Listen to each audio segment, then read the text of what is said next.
Some disclaimers before this video begins. 1. This video will contain spoilers for Red Dead Redemption 2's plot, and 2. My experiences discussed here are based on the PC version of the game, though I did not keep track of what patch versions I was playing on. Though I should note I was playing with the no offhand holster mod, because I cannot stand the look of this thing. Ugh. Red Dead Redemption 2 is an incredible game. The overwhelming consensus on the internet indicates as much. The game's narrative, characters, voice acting, open world, music. Holy shit, the music, dude. Give this game at least an 8 out of 10 for the music alone. My god. All of it has received critical acclaim. Though reviewers were not without their misgivings, and neither am I. For one, the controls for Rockstar games somehow haven't improved since GTA 4, which was released in 2008. That's 10 goddamn years, Rockstar. You can't just leave the controls behind like that. Well, I just throw that ball up in the air, and when I... Arthur moves like a tank.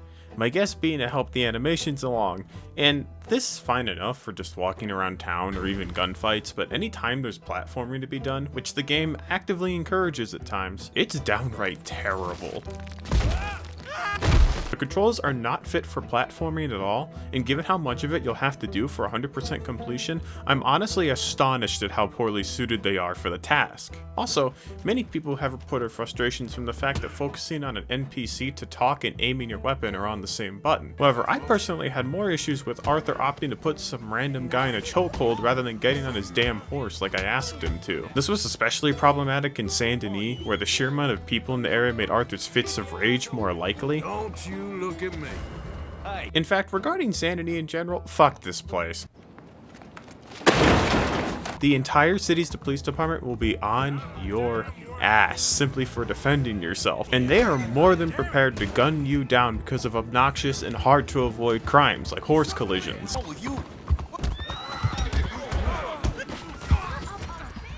Being in one of the game's only massive urban areas, it is a pain in the ass to get out of town because of the sheer number of police. And it's not even really that hard to stay alive during a police chase either, but it's the time that goes into it. Most of my quick trips into Saint Denis ended in me gunning my horse out of there and evading the police for over 5 minutes. It got to the point where sometimes I would just park my horse outside of town and run errands on foot because I couldn't be bothered to deal with the wanted system. Even then, I couldn't always avoid it.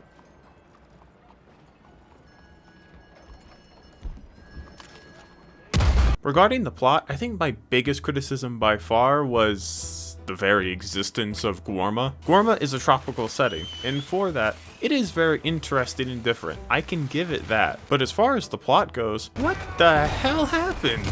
To me, the sudden departure to a new location feels like it's just a poor attempt to mimic John Marston's entrance to Mexico in Red Dead Redemption 1, but in that game, it wasn't this jarring departure from the main narrative. John had to go kill some old gang members in Mexico for his family, so the man goes to Mexico. Guarma, in comparison, is just a cheap thrill ride, and completionists out there are going to despise it, because if you miss any unique species of animal while you're there, you can't come back. There have been exploits and cheats as a means of doing so, but I'm not aware of how those work or if they even work at all in 2021, so I can't comment. Another pretty big complaint was how often the game sacrificed efficiency for the sake of realism.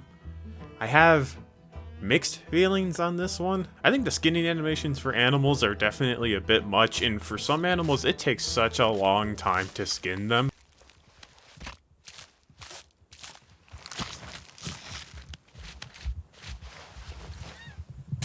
I think my general thoughts on the skinning is that at first I found them horrifying, and then I found them annoying, and then I guess I just got used to them.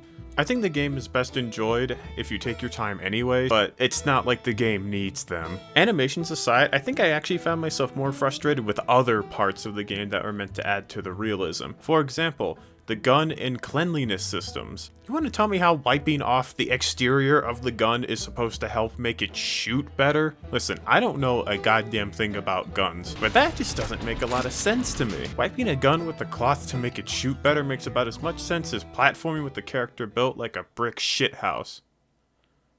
Oh wait! And I did want to quickly mention the core system, which while inoffensive in general and you could probably just straight up ignore it and literally never know during your playthrough, if you pay attention to it, you notice how frustrating it is. You need specific food items to fill up specific cores, and holding on to all that food is really goddamn hard unless you have the best satchel in the game. And the Deadeye core doesn't even refill until you sleep, so that creates a discrepancy. It's just a mess. I hate this system. So yeah, the game isn't perfect by any means, and Rockstar's updates to Red Dead Online have only served to break the single player at times. How?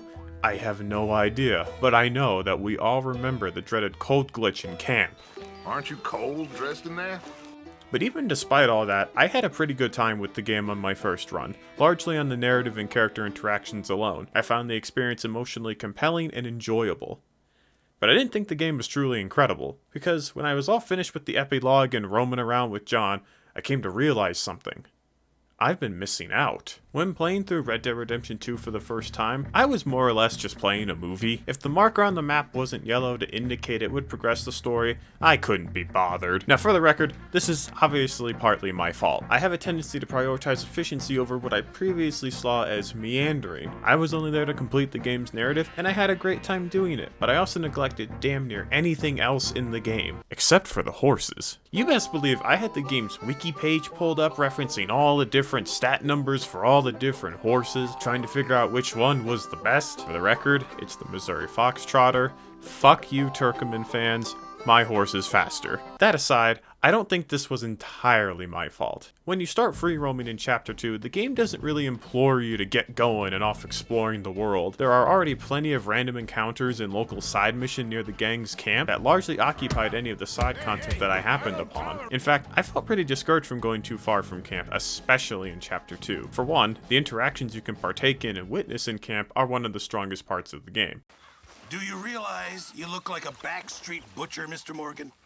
Another thing the game did that really discouraged me was how many damn lairs every task has. I want to give you all an example of one of the most basic things you can go out and do in Red Dead 2.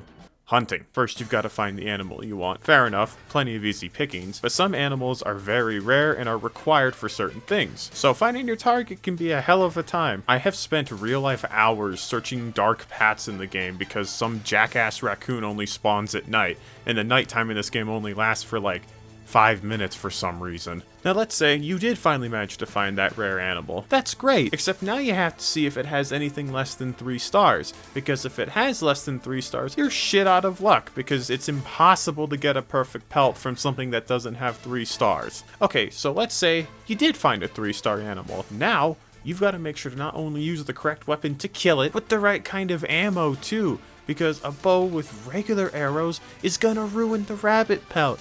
You gotta use small game arrows. You got all that? Great. Okay. You're locked in. You better not fucking miss, because if you do, the fucker will go running, and you'll have to track them all over again. Once you've finally killed it, you have to skin it, which takes forever as we discussed. Except the rabbits, oh my god. Then you've got to consider what you're gonna do with the pelt. You could give it to the butcher, but if you're anything but a new player, you'll know this is stupid and utterly pointless. Or you can give it to Pearson for crafting reasons, which you'll discover is only temporary and doesn't really matter. Or you can give it to the trapper, who actually matters, which is mighty unfortunate, because his entire catalog is yet another can of worms. That's a whole lot to keep in mind for every single hunt.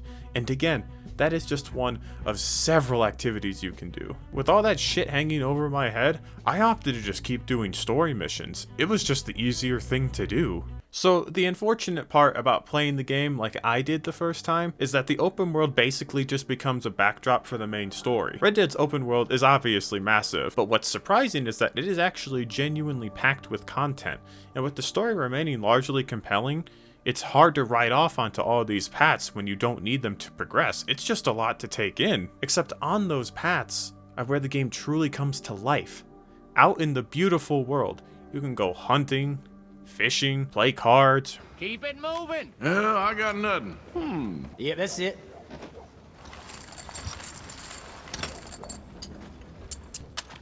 Now don't make any... Break into the shady backroom of a business, tame a wild horse, chat with locals, massacre the entirety of Van Horn.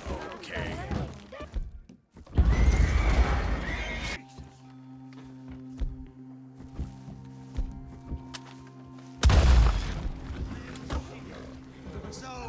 and that's only what I can remember in this moment as I write the script. These activities and more are not equal amounts of fun, and obviously some things won't be happening as much depending on how you're treating your honor level. What these activities do is give the world depth, and I think that's the key word. Despite the incredible vastness of the world, there is rarely a dull moment, rarely an area that is genuinely empty. Most places have some kind of collectible that rewards you for stepping off the beaten path, including unique weapons or clothing items, and for a grand majority of these collectibles, when you pick it up, you'll think, yeah, it makes sense that this is here. Short of that, there will always be at least some kind of mystery in that area, or maybe just something really fucking bizarre that you can investigate. I've heard some people say that the game's massive world is empty, but I just simply don't agree. What I'm trying to say is that until I had really gotten off the narrative beaten path in the game, Red Dead 2 was empty. Most of the missions are extremely linear, and with a few exceptions, the player has no free will to speak of in said missions. Get on the road. What? So, if you were, like me, and only played the story missions the first time, you'd be left with the impression that the open world is literally just a vessel for the plot, and some eye candy while you're at it. The strong contrast between the linearity of the missions and freedom of the open world is certainly worth criticizing, because it is very jarring, but at least we have the open world option at all. The open world gives the setting the sense that there is genuine life here, perhaps thriving now, or maybe the life is suffering, or maybe it's already gone entirely. I had treated this beautiful open world as nothing more than a vessel for the plot, but now I realize it's outside the missions that the game truly thrives. Call it cliche, but you really are free. You're welcome to ride all the way back to the snowy mountains that began the game, or, as John, you can ride out west and rediscover New Austin. Places like these offer almost nothing to the plot. In fact, New Austin quite literally offers nothing at all. But there's something so incredible about them. Both are so empty, yet they have this quality of otherworldliness that you wouldn't have really thought about if you were just going from point A to point B. If you haven't done this,